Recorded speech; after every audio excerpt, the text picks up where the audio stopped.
Padre, gracias te damos por este día que nos das y que nos permites tener esta reunión virtual para estudiar tu palabra. Te pedimos de tu dirección en todo, que tu Santo Espíritu nos guíe en lo que hemos de ver, lo que hemos de considerar hoy de tu palabra. Enséñanos y que podamos ser animados, fortalecidos por tu palabra, que nuestra fe sea cada vez más profunda, arraigada en ti. Últimamente se nota más la falla de internet, ¿verdad?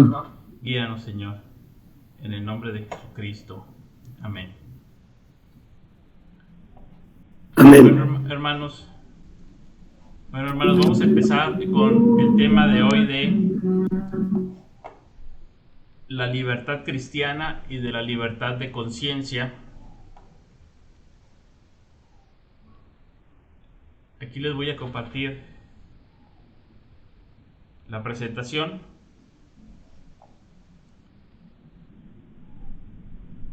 De la libertad de conciencia y de la libertad cristiana.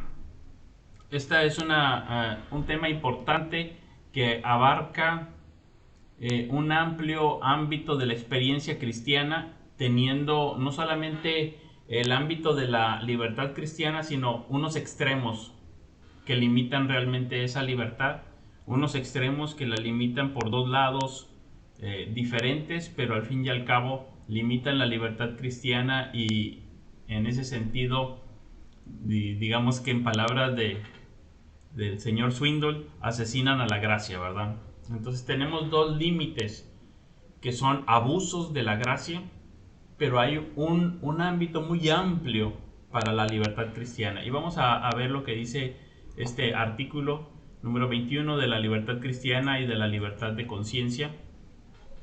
Entonces tenemos aquí, primero, tiene 3 puntos. El primero, número 1, dice: la libertad que Cristo ha comprado para los creyentes bajo el Evangelio consiste en su libertad de la culpa del pecado, de la ira condenatoria de Dios y de la severidad y maldición de la ley, y en ser librados de este presente siglo malo de la esclavitud a Satanás y del dominio del pecado, del mal de las aflicciones, del temor y aguijón de la muerte, de la victoria sobre el sepulcro y de la condenación eterna.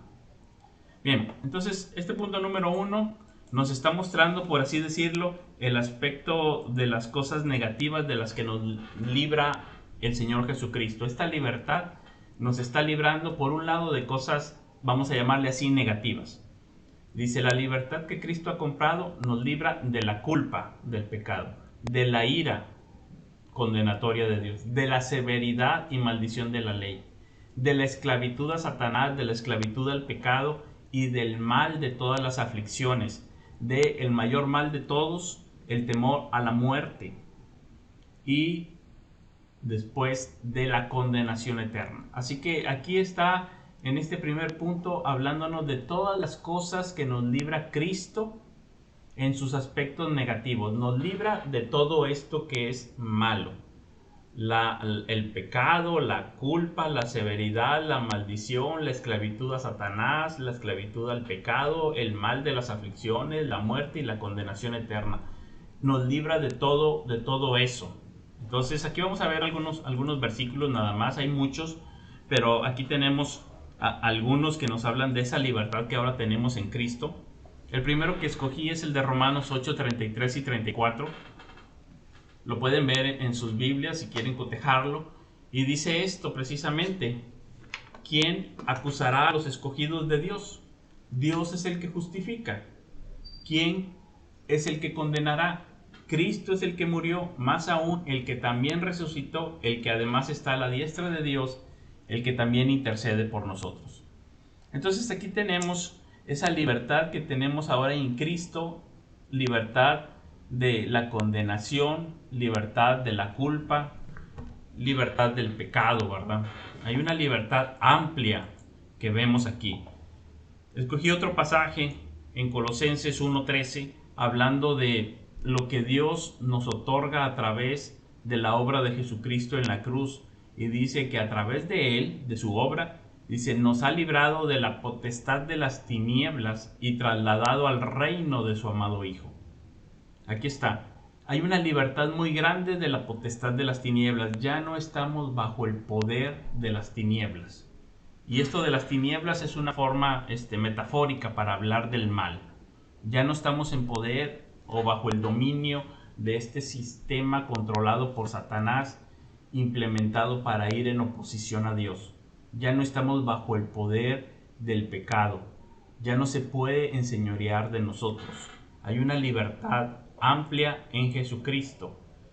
Ahora, Hechos 26:18 nos dice cuál era la misión, la encomienda que el Señor Jesucristo le dio al apóstol Pablo cuando éste se convirtió. Se le aparece en el camino a Damasco, luego le dice para qué lo va a usar en el ministerio. Y fíjense cuál es la misión del apóstol Pablo. Dice, vas a ir a la gente, a los gentiles, a los que ahora te envío, a los gentiles que estaban en una oscuridad tenebrosa. No una oscuridad intelectual, porque intelectualmente los griegos eran muy dotados. Todavía hoy en día puedes leer a los griegos y ves la inteligencia que tenían, ¿verdad? El razonamiento, el nivel de silogismos que manejan, ¿verdad? Entonces, no estaban en ese tipo de oscuridad, estaban en una oscuridad diferente, espiritual, y en una ceguera, no una ceguera intelectual, sino espiritual. Y dice aquí el Señor Jesucristo al apóstol Pablo, te voy a enviar para que abra sus ojos, para que se conviertan de las tinieblas a la luz y de la potestad de Satanás a Dios, para que reciban por la fe que es en mí perdón de pecados y herencia entre los santificados. Y esto es lo que el apóstol Pablo estuvo predicando y lo que él llamó después la conversión, y entendió que esto era necesario para todos los gentiles. Todos debían de tener una experiencia de este tipo, donde sus ojos serían abiertos y tendrían ahora libertad. Libertad de las tinieblas a la luz, una libertad del dominio, del control, del gobierno de Satanás a Dios, y que ahora iban a tener perdón de pecados. Entonces, esta es una parte muy importante, y el punto número 1 nos dice eso precisamente. La libertad que Cristo ha comprado consiste en una libertad de la culpa del pecado, una libertad de la ira condenatoria de Dios, una libertad de la severidad y la maldición de la ley, una libertad del presente siglo malo, de tal manera que seamos libres de Satanás y del pecado. También una libertad sobre la muerte y el mal, sobre todos los males. Y finalmente una libertad de la condenación eterna. Esta es la libertad, pero este punto número 1, que es algo extenso, continúa diciendo ahora una parte positiva, digamos, de esta libertad. No solamente nos libra de todo lo malo, sino que nos libra con un propósito.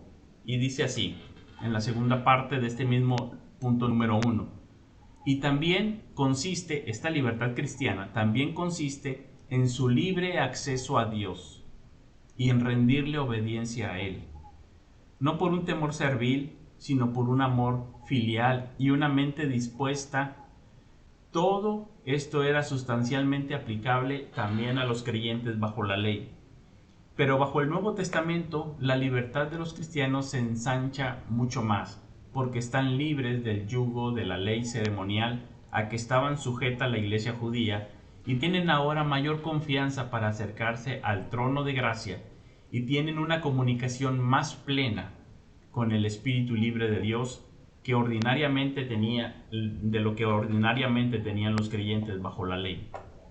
Entonces aquí nos está diciendo que no solamente nos libra de lo malo, sino que nos libra, esta libertad cristiana, esta libertad ganada por Jesucristo, nos libra para algo bueno, para algo grande. Tener libre acceso a Dios. Nos libra de todo lo malo, pero nos libra para algo muy bueno. Tener ahora la libertad de acceso a Dios. y un acceso donde se manifiesta luego la adoración, la gratitud, la obediencia, el amor, una mente dispuesta, una mente no contraria, opuesta a Dios, sino una mente dispuesta a obedecerle y agradarle. Y nos dice este artículo que también los creyentes del Antiguo Testamento tenían esta libertad, pero los creyentes en el Nuevo Testamento, esta libertad la tenemos ensanchada, una libertad todavía más amplia, porque todos en el Antiguo Testamento se acercaban a Dios por medios temporales y nosotros por medio del eterno Hijo de Dios, suficiente, definitivo. Entonces esta libertad en los cristianos de hoy en día es una libertad ensanchada todavía de lo que había en el Antiguo Testamento.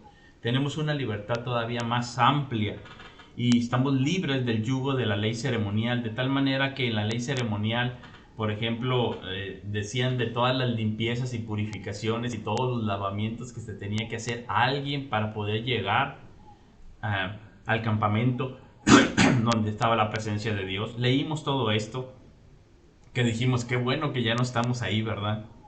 Todas esas leyes ceremoniales se nos libra. Incluso no podían entrar hasta el trono de la gracia. El trono de la gracia es el lugar santísimo donde estaba el arca del pacto y el propiciatorio. Ese es el trono de la gracia. Y no podían entrar al trono de la gracia, ahí donde se manifestaba la presencia de Dios y perdonaba los pecados. Solamente entraba el sumo sacerdote una vez al año. Y a nosotros se nos dice, ustedes tienen libertad para entrar hasta el trono de la gracia. Hasta ahí mismo donde el sumo sacerdote entraba solamente una vez al año. Y no uno ni una vez, sino todos y todas las veces. Entonces esta libertad se ensancha mucho con el Señor Jesucristo, de manera que tenemos mayor confianza para acercarnos al Señor y tenemos a su Espíritu Santo que en libertad nos guía y también intercede por nosotros para poder acercarnos ahora. Esta es la libertad cristiana, una libertad muy amplia para nosotros hoy en día. Y quisiera resaltar algunos versículos que nos hablan de esta libertad. El primero lo vimos en el curso de discipulado pasado, y es esta libertad que nos dice Juan 8:31 y 32. El Señor Jesucristo dice, dijo entonces Jesús a los judíos que habían creído en él, si vosotros permaneciereis en mi palabra, seréis verdaderamente mis discípulos, y conoceréis la verdad, y la verdad os hará libres. Notemos que son judíos que ya habían creído en él. Habían creído en él, habían creído en sus señales, en sus milagros, en sus obras. Habían creído en él porque habían visto. Pero ahora los llama a profundizar y creer en él, pero permaneciendo en su palabra. Es decir, creer en lo que él dice, aunque no vean. Es un nivel todavía más intenso, más profundo. Entonces dice, si ustedes creen no nada más a mis obras, sino a mi palabra, ustedes van a ser verdaderamente mis discípulos. Es decir, creer en que Dios dice la verdad y lo que Él promete es cierto, aun y cuando no me responda a mis oraciones, no me haga el milagro, la sanidad, la recuperación, no se logre lo que yo quiero que se logre. Aunque yo no vea esas cosas, yo sigo creyendo en su palabra. Y dice, cuando ustedes perseveran ahí a creerme a mi palabra, ustedes van a ser mis discípulos. ¿Y saben qué? Van a ser verdaderamente libres. La verdad os hará libres. Ahí hay una transformación, a una profundización en su vida de discipulado. Y es a lo que les llama el Señor. Tienen que ir más adentro, a creerme solamente a mi palabra. A mi palabra, y la verdad os hará libres. Hay una libertad ahí prometida muy grande cuando nosotros vamos creciendo en esa relación de discipulado cada vez más profunda con el Señor. Ahora, Hebreos 10, el autor de Hebreos nos dice que ahora tenemos libertad en un sentido más amplio que en el Antiguo Testamento. Dice Hebreos 10, 19 al 22. Así que, hermanos, teniendo libertad para entrar en el lugar santísimo, Fíjese muy bien, en el lugar santísimo. Al inicio de este capítulo va a decir que nos acerquemos al trono de la gracia, ¿verdad? Es el lugar santísimo. Dice, ahora tenemos libertad para entrar al lugar santísimo. Imagínese usted, lugar santísimo por la sangre de Jesucristo, por el camino nuevo y vivo que nos abrió a través del velo, esto es de su carne. Y no solamente tenemos libertad para entrar, sino que tenemos un gran sacerdote sobre la casa de Dios. Entonces, la exhortación es, acerquémonos. Teniendo libertad y teniendo un gran sacerdote, acerquémonos. Con corazón sincero, en plena certidumbre de fe, purificados los corazones de mala conciencia, lavados los cuerpos con agua pura. Nuevamente hace todo el simbolismo de las ceremonias que había en aquel entonces, que tenían que lavarse, purificarse.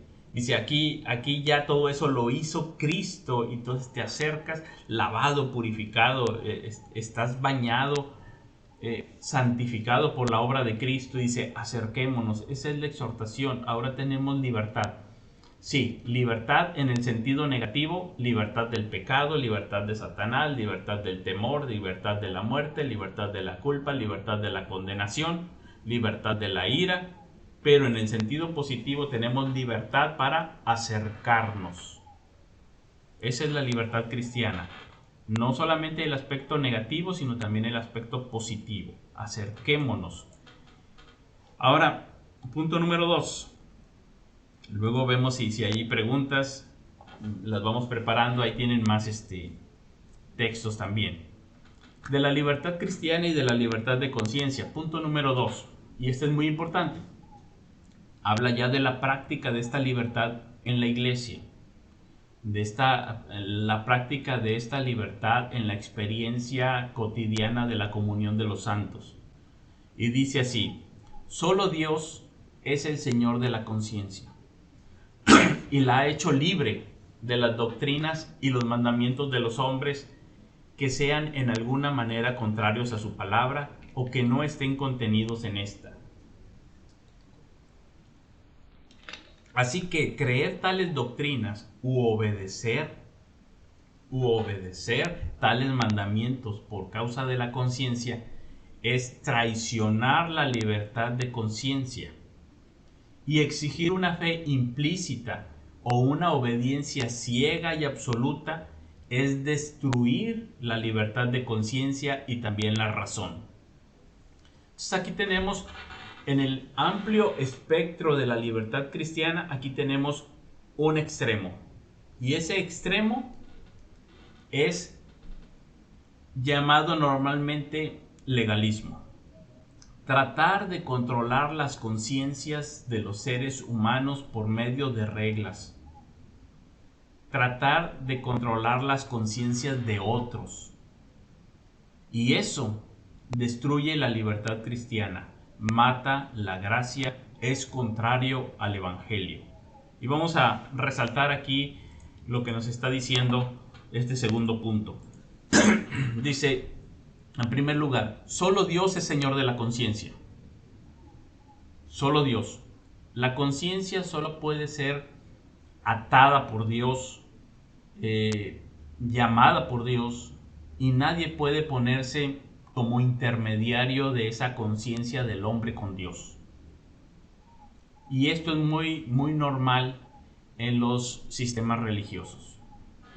En los sistemas religiosos, digamos que el gurú, líder, guía, pastor, anciano, como le llamen, el iluminado, se pone entre la grey de Dios y sus conciencias delante de Dios, y no les permite asumir su postura delante del Creador, de tal manera que para todo vienen a consultarlo al gran líder supremo, que ha atado sus conciencias de tal manera que acuden a él para poder ser como intermediario hacia la voluntad de Dios, los designios de Dios, si algo está bien, algo está mal, su consejo es inapelable, etcétera, etcétera, etcétera.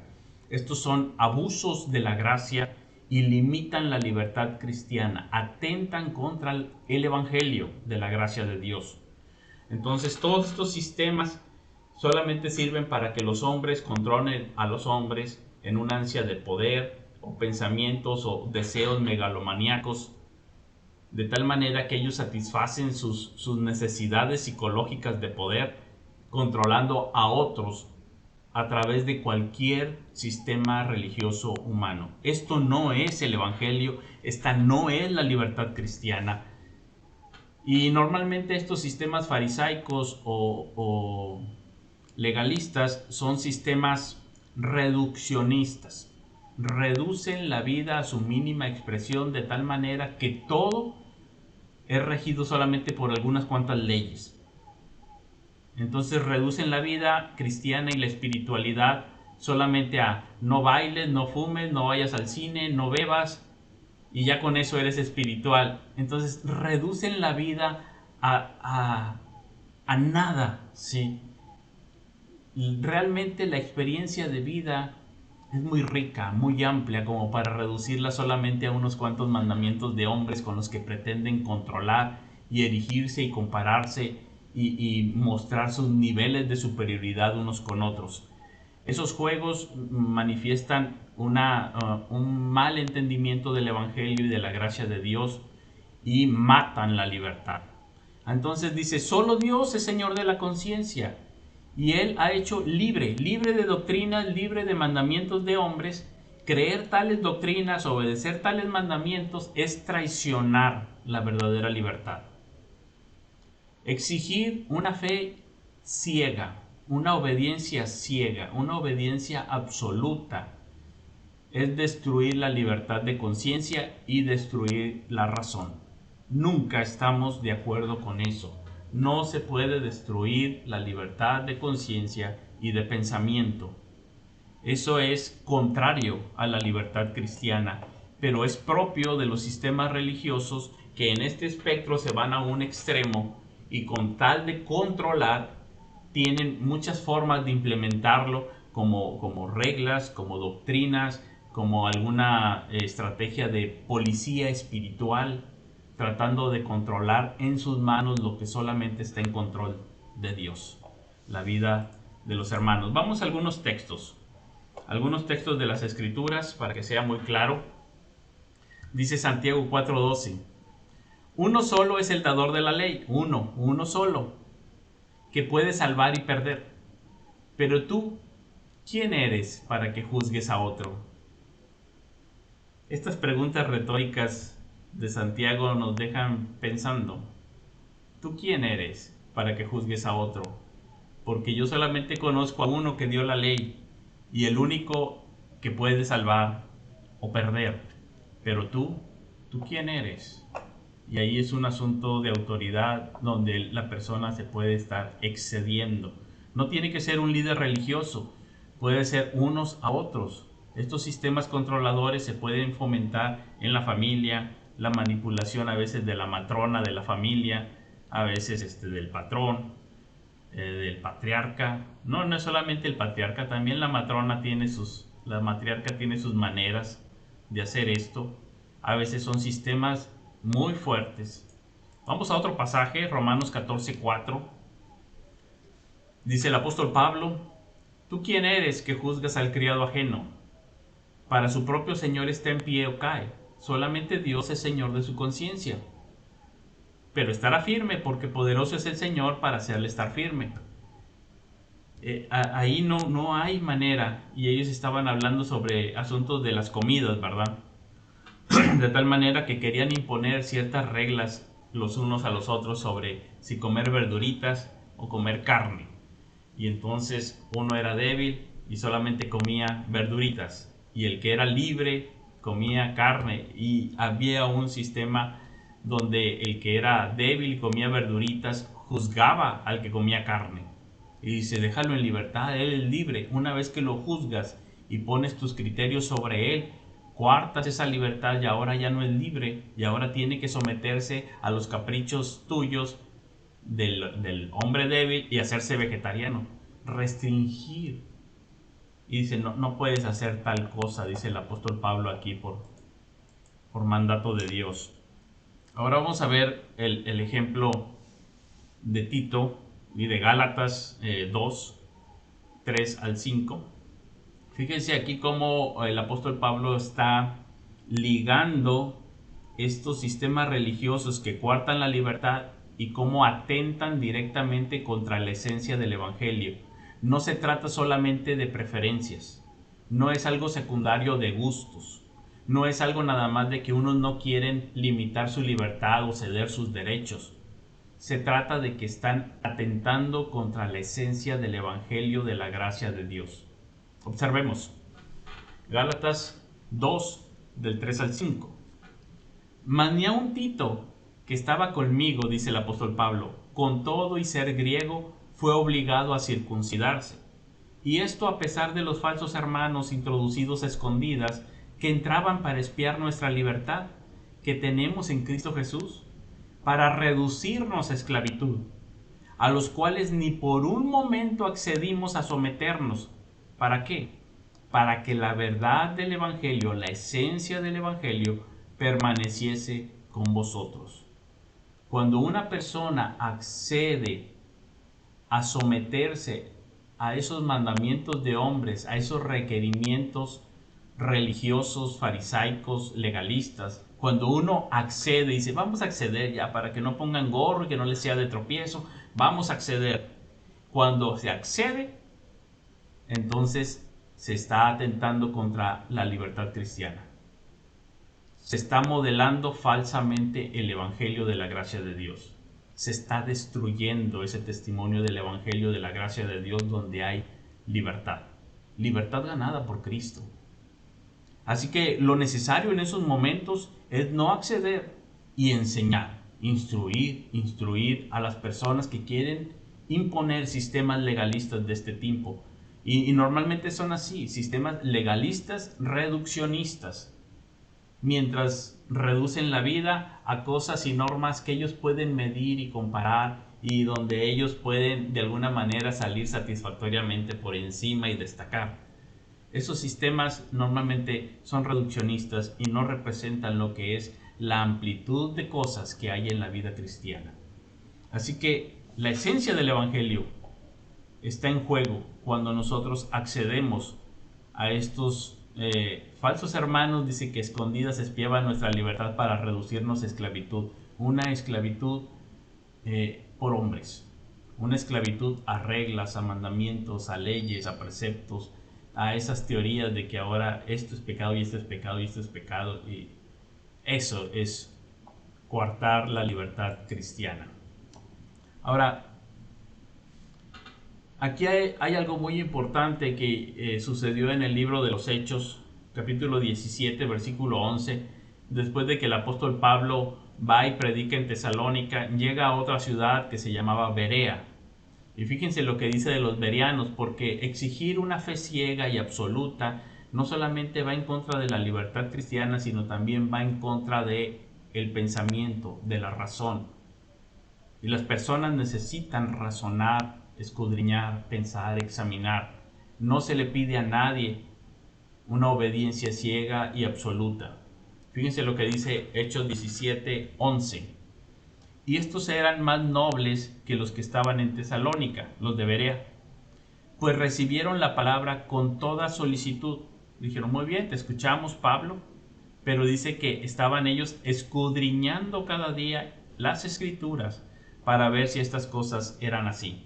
Aun y cuando fuera el apóstol Pablo, aun y cuando tuviera todas sus credenciales apostólicas, digamos, ellos tenían la libertad de conciencia y libertad de razón, de tal manera que ellos podían escudriñar, cuestionar, examinar en las escrituras para ver si era así como él lo estaba diciendo.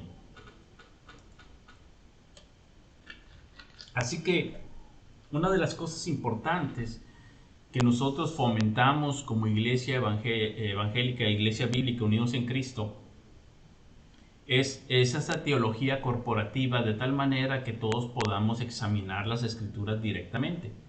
Ustedes no tienen por qué escuchar o hacer caso a algo que enseñe Carlos o yo si no está conforme a las escrituras, porque hay esa libertad cristiana. Esa libertad cristiana nos permite accionar con una libertad de conciencia y de razón, de tal manera que nosotros podamos decir, no, yo aquí lo examino, Y lo veo, a ver, dame tiempo, déjame lo veo, porque no es el tipo de predicación, ni de exposición, ni de enseñanza que es autoritativa en un sentido apremiante, como hay algunos que se paran, predican y lo dicen con tal fuerza y con tal enjundia y con tal presencia y apabullan a todos de tal manera que dicen, no, pues sí ha de ser como él dice. Pero si tú tienes la oportunidad de, no, ve a tu casa en la tarde, míralo en la escritura otra vez, lee el pasaje, obsérvalo, coméntalo con otros hermanos, platiquen sobre el mensaje para ver si estas cosas son así. Y ahí dice el apóstol Pablo, hay nobleza. Ahí hay nobleza porque se da este marco de libertad. De tal manera que ustedes pueden venir el siguiente domingo o entre la semana o escribir en el grupo y decir, ¿sabes qué, José Luis? Lo que enseñaste no era así. Fíjate en la escritura lo que dice. O le pueden decir a Carlos, incluso si no se atreven, me lo dicen a mí, yo le digo. Pero ahí lo podemos ver en la escritura. Ellos examinaban lo que estaba diciendo el apóstol Pablo. Esta es la libertad cristiana.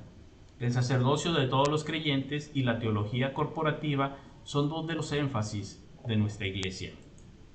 Ahora, el tercer punto nos va a hablar del otro extremo. En este amplio panorama de la libertad cristiana tenemos un extremo que le llamamos, digamos, legalismo. Reglas de hombres que coartan la libertad. Pero hay otro extremo que pudiéramos llamarle el libertinaje. Y en este otro extremo nos dice el número 3, el punto número 3 de la libertad cristiana y de la libertad de conciencia.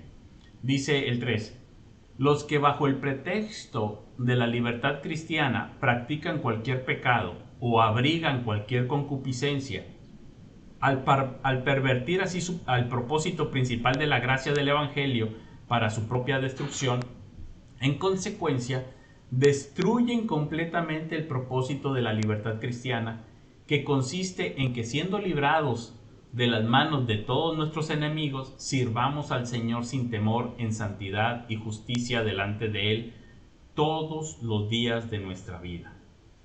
Muy bien, entonces aquí está el otro extremo en este espectro que les decía de la libertad cristiana, y es que usen la libertad para practicar cualquier pecado. Entonces se destruye completamente el propósito de la libertad cristiana, se destruye la libertad cristiana y se atenta contra el evangelio de la gracia de Dios. Ese es el otro extremo, decir, bueno, yo ya soy libre y como soy libre, puedo pecar. Y no es eso lo que nos enseña la Escritura. En tal caso, eso sería contrario y casi diríamos que una evidencia de no haber nacido de nuevo. Ahora vamos a tener aquí este pasaje que a mí me parece muy claro en 2 de Pedro, capítulo 2, 17 al 22, sobre todo porque tiene dos analogías que creo que son muy claras. Primero está hablando de los falsos maestros y dice, estos son fuentes sin agua, nubes empujados por la tormenta, para los cuales la más densa oscuridad está reservada para siempre. Dice, pues hablando palabras infladas y vanas, seducen con concupiscencia de la carne y disoluciones a los que verdaderamente habían huido de los que viven en error. Entonces dice que hay algunos que los seducen, dicen, no, ahora puedes pecar, y ahí hay una seducción. Les prometen libertad, dice, ahora eres libre, Dios te hizo libre, esta es la libertad cristiana.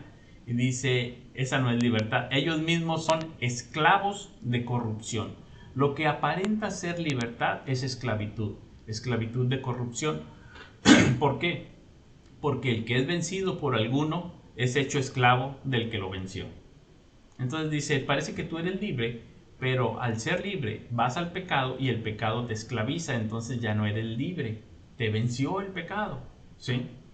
Ciertamente, si habiéndose ellos escapado de las contaminaciones del mundo por el conocimiento del Señor y Salvador Jesucristo, enredándose otra vez en ellas, son vencidos, su postrer estado viene a ser peor que el primero. Porque mejor les hubiera sido no haber conocido el camino de la justicia que después de haberlo conocido, volverse atrás del santo mandamiento que les fue dado. Y se están yendo a algo peor después de haber sido liberados, ahora esclavizados al pecado nuevamente, ¿sí? Y aquí vienen las dos analogías, dice, pero les ha acontecido lo del verdadero proverbio: el perro vuelve a su vómito y la puerca lavada a revolcarse en el cieno. Entonces tenemos aquí esta parte de la analogía. Vamos a pensar en esto. Tenemos un perro. Un perro se siente muy mal porque algo le cayó mal. El perro no quiere comer porque se siente mal y anda intranquilo hasta que vomita. Cuando vomita, se siente aliviado, ahora es libre. Y el perro dice, soy libre, ya me siento aliviado, qué bien. Oh, un vómito, me lo voy a comer. Y vuelve a comer lo que acaba de echar fuera, ¿verdad? Se siente libre, se siente aliviado y vuelve. Y dice, el cristiano es así. Está acongojado por su pecado, por las consecuencias de su pecado, por su conciencia, por la culpa, por la condenación. Está intranquilo, viene al evangelio y se siente aliviado. Y cuando se siente aliviado, imagínense que ahora diga, oh, pecado, me lo voy a comer. Dice, está haciendo lo mismo. O dice la puerca está ahí y la lavan, la bañan y está muy bonita. Y entonces dice, oh, estoy limpia. ¿Qué hago? Me voy a revolcar en el lodo otra vez, en la porquería. Y dice, así es el creyente. Dice, hoy me siento limpio, estoy limpio, puedo hacer lo que quiera. ¿Qué quiero? Revolcarme otra vez en la porquería. Dice, eso no es la libertad cristiana. Es insensato. En los animales lo entendemos y por eso están ahí los proverbios, pero la enseñanza es para nosotros los humanos. Así que este tercer punto de la libertad cristiana nos está diciendo que en ese amplio espectro de la libertad cristiana hay un extremo de decir, me voy a ir nuevamente al pecado. No somos libres para pecar otra vez. Somos libres para ahora en esa libertad acercarnos al Señor, adorarle, vivir de una manera diferente. Somos libres para una vida transformada, una vida nueva y nuestra conciencia libre.